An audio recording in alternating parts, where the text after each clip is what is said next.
We'll play a game of You Only Knew. I'll just throw some questions at you. Perfect. What's the best piece of advice you ever got? Love Jesus, love people. Funniest fan encounter? When I saw, I was in Nashville and I just landed in the airport and I was riding down the escalator and there was a guy at the bottom of the escalator with my face tattooed on his calf. Yeah, that's crazy. Childhood hero? Oh, mom and dad. Pet peeve? Sad movies. Something you could change about the world? Let's really actually love people and not just talk about it. If not football, what? Helping people. New NFL person you'd like to see excited about this year. What do you make of the top 2 quarterbacks drafted? I think both of them are really talented. It's going to be interesting to see how they fit in the offenses. It's so much about finding the right coach and the right scheme and the right fit. And so that's really the question, though. That'll be up in the air. What was the University of Florida, by the way, like? Forget football. What was it like as a It was awesome. It was so much fun. I loved it. Gator Nation is absolutely everywhere. You can't go anywhere without having people say, "Go Gators," and it's more than just a school. I feel like it's a family. Biggest splurge? When I get on long flights, I'll try to get into like a favorite show or something. So then That's the biggest splurge? Probably. You don't I buy never watched cars? TV. No. You don't buy cars? I've never bought a car. What do you drive? Had certain dealerships lease them to me, but I've never bought a car.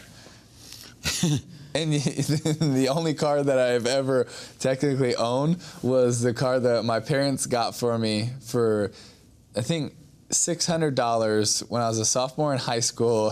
It was a 1995 Ford Thunderbird that was so beat up. And I was at a parking lot and someone hit my car and they got out and they were so nervous and they might not have had everything in line, so they really didn't want me to report them. So they were just like, "Please, sorry," and they handed me like $100 or something.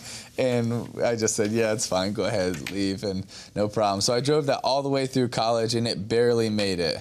And it's funny. People always think like, "Oh, you've done so much. You must drive a nice car in college." And I'm not even kidding you. Sometimes it did not get me to class. Where did you go to high school? I was homeschooled. You were homeschooled? I was homeschooled. I was homeschooled my entire life, and me and my 4 older siblings were all homeschooled, and we lived in the Philippines, and then we moved back to the States. And so how did Florida see you play football? Well, I believe in 1999, the state of Florida passed a law that any homeschooler can play in any public school in his or her area or any private school that will accept them. And so through my freshman year, I played at a private school that accepted homeschoolers, and then we moved across the city, and so I played in a public school there. And, in what city?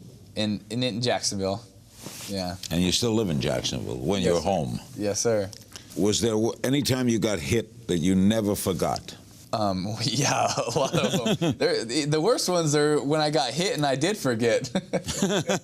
Superpower you wish you'd had? Be able to heal people. Are you worried about concussions in the NFL? Oh, yeah.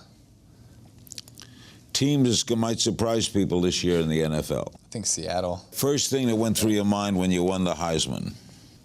I couldn't wait to be able to get on stage and thank the people that made it happen, especially my mom and my dad. Watch new episodes of Larry King Now Monday, Wednesday, and Friday on demand on Aura TV and Hulu.